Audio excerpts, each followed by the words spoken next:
Jesse from Fulla Strength and Conditioning here in HQ, about to get stuck into my strength training session, and I wanted to take you through it from what I do as soon as I walk in. So the warm-up, which includes 5 different exercises, really targeting the pelvis and the hips as I'm coming back from a right quadriceps tear. And then taking you through 2, 4, 6, 7 strength exercises. So have my program here, week 1 of the new plan. Should be fun, should be interesting. Let's get stuck in. So first up we have the side plank with leg raise, and this is to be performed slowly.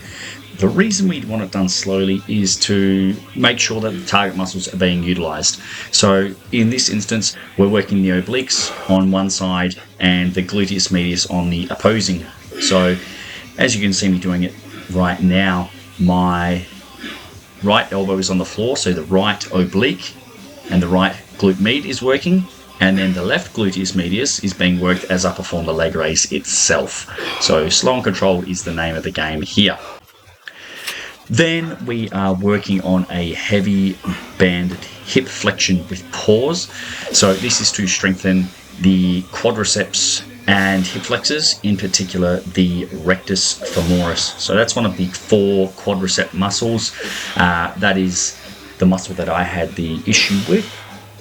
So you can see as I do this, I lean my body slightly forward. This is to maintain my posture and my balance. And I am starting in a little bit of hip extension. So I let my leg come just slightly behind my body, and then I'm trying to bring it up as explosively as I can, and then hold just for a brief, half a second to 1 second, just to make sure that those muscles are owning each and every rep. After that, we transition to the sandbag hip thrust. So this is to get the glute max firing. So when you're doing a warm-up, you want to think of stimulation, not annihilation. So I've got 30 kilo sandbag here across the hips, and I'm just working on a hinge. I am bending and then straightening from the hips. So gravity only ever goes one way, which is down. You can see the bag goes straight down, and then I drive up against it, which engages the glute max. And I'm keeping my chin tucked and my eye gaze forward to engage the abs and make sure I don't arch from my low back.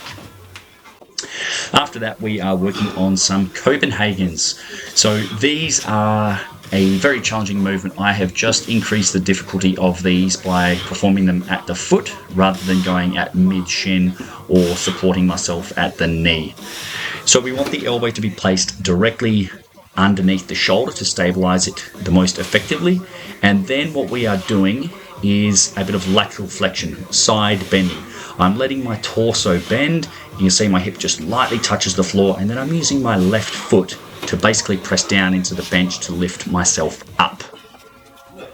Next, we have my absolute favorite, in air quotes, favorite exercise. These are called hip CARs. That stands for controlled articular rotations. What we're looking at here is getting some great external rotation and motion through the hip joint.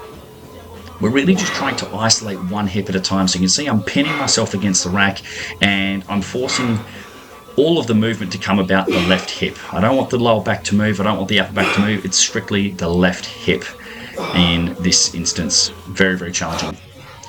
Then we get stuck into the exercises themselves. First up is the barbell single leg hip thrust. So you can see I did a double-legged hip thrust. That is to make sure that I am square, everything is symmetrical, and then I'll take one leg, 1 foot off the ground. So I am doing 6 reps each side, and the goal is to isolate one glute more than the other. Okay, so the barbell is loading me symmetrically at the hips, but obviously having 1 foot on the floor means that only one glute is driving up. So it's controlled on the down, and then I'm accelerating up into that concentric, squeezing my ass hard at the top. Then that is supersetted with a barbell step up with knee lift. So the interesting thing about the knee lift part of this exercise is the knee lift itself is not the goal. The knee lift comes about from a very powerful and strong hip extension in the working leg. So as I push through my left leg, if I push hard enough, I will accelerate and straighten my body up. So when the hips and knees are bent, we are then working against those areas. So what I mean by that is we're going from hip flexion to hip and also knee extension. The muscles and the joints are bent and then they extend and straighten. So we're looking for a nice drive down through the box so that I finish nice and vertical and the knee comes up as a byproduct of having enough power. Then we are working a bit of upper body. I have some candle grip pull-ups. So these are very, very challenging from a grip standpoint. I make sure I get full range of motion all the way up with a very brief pause and then all the way down, full elbow extension, no kipping.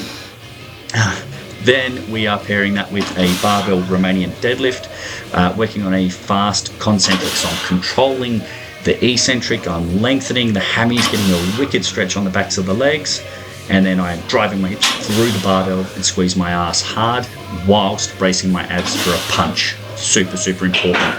Think of your glutes as the accelerator and the abs as your brakes. Now this is a tri-set, so this is the third exercise in the sequence. We have slider knee tucks to pike. So you can see I'm going from this bent knee position here, pulling my knees towards my elbows, and then I'm driving my hips up to the roof and trying to pull my feet towards my hands. Knees come in, and then my feet come in. So that's a little bit easy, and then the pike is very, very difficult and also a little bit of a challenge for the shoulder muscles and triceps for stability. Then the last pairing of exercises, we have a double kettlebell push press with a pair of 16s, dip, drive, and make sure the abs are engaged. So that's working on double extension, accelerating aggressively from the knees and the hips, whilst keeping the heels on the floor. The last exercise is a plyometric. So this is a single leg box jump to double leg depth jump. So it's a single leg up, and then it's a double leg drop into a double leg box jump, shall we say. So single leg up and then double leg to the next box. And that right there, my friends, is the session in its entirety. I hope you enjoy.